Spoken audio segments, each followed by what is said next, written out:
कभी अगर बनना हो तो बाज बनना, लेकिन तोता कभी मत बनना। तोता सिर्फ बोलने में माहिर होता है, लेकिन कभी ज़्यादा ऊंचाई तक उड़ नहीं सकता। बाज बोलता बहुत कम है, लेकिन सबसे ऊंचाई पर उड़ता है एक बाज, और बिना विचलित हुए अपने लक्ष्य पर नजर रख, और सभी पंछियों का राजा होता है एक बाज। आज मैं ऐसे 5 पॉइंट बताऊंगा जो कि हर इंसान को बाज से सीखना चाहिए, और लाइफ की बहुत बड़ी लर्निंग है इन 5 पॉइंट्स में। पहला लेसन, ईगल फ्लाई अलोन। बाज हमेशा अकेला उड़ेगा और बाकी पंछियों के मुकाबले सबसे ऊंचाई पे उड़ेगा।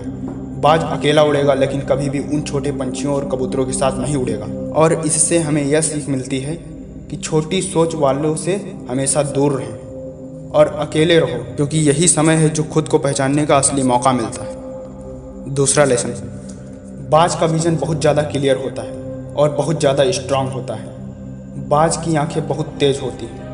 बाज अपने शिकार को 5 किलोमीटर दूर से ही देख लेता है, और जब उसे एक बार उसे अपना लक्ष्य दिख जाए तो रास्ते में चाहे जितनी मुश्किलें क्यों ना आए, वो अपने लक्ष्य को हासिल करके ही मानता है। इससे भी एक बहुत बड़ी सीख मिलती है कि अपना विजन क्लियर रखो और हासिल करने में चाहे जितनी ही मुश्किलें क्यों ना आए, अपने लक्ष्य से पीछे ना हटो, उस बाज की तरह।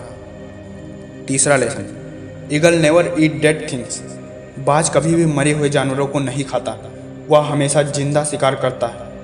और इससे हमें यह सीख मिलती है, जो हमारा पास्ट है वो इसी मरे हुए जानवरों के जैसा है।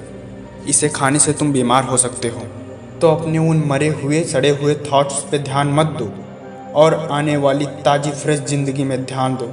अपने पास्ट की पुरानी यादें तुम्हें तंग करती हैं, उन्हें वहीं रहने दो जहाँ पर उसकी जगह है। उसे वर्तमान में जगह मत दो, क्योंकि एक बार अगर तुम्हारा पास्ट तुम्हारे प्रेजेंट में आ गया तो वापस प्रेजेंट में आने नहीं देगा। तुम्हारे साथ कितना भी बुरा क्यों ना हुआ हो, वो सब यादें, वो सब थॉट्स मर चुके हैं। और उसी बाज की तरह मरे हुए जानवरों को मत खाओ, वो सभी थॉट्स मर चुके हैं। और उस बाज की तरह बनो जो कभी भी मरी हुई चीज़ों को नहीं खाता। चौथा लेसन, जब आंधी तूफान आती है तो बाज बहुत एक्साइटेड होता है। जब बारिश आती है तो पंछी छिप कर बैठ जाते हैं, लेकिन बाज को बड़ा मज़ा आता है। बाज कभी आंधी तूफान से डरता नहीं, और उसे तूफानों से खेलने में बड़ा मज़ा आता है। तेज़ हवाओं और तूफानों में वह तेज़ हवाओं के सहारे और ऊंचाई पर उड़ता है, और ऊपर उड़ते उड़ते इतना ऊपर पहुंच जाता है कि बादलों से भी ऊपर पहुंच जाता है।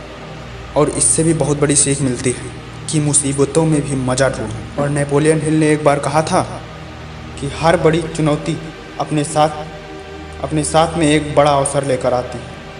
तो उस बाज की तरह तुम भी अपने अवसर को पहचानो, और जिस दिन तुमने अवसर को पहचान लिया तो सारी मुश्किलें तुम्हारे नीचे होंगी और तुम उन मुश्किलों के ऊंचे होगे। पांचवा लेसन, बाज अपने घोंसले में से सॉफ्ट घासों को निकाल देता है, ताकि जो बाज का बच्चा होता है वो कंफर्टेबल ना हो।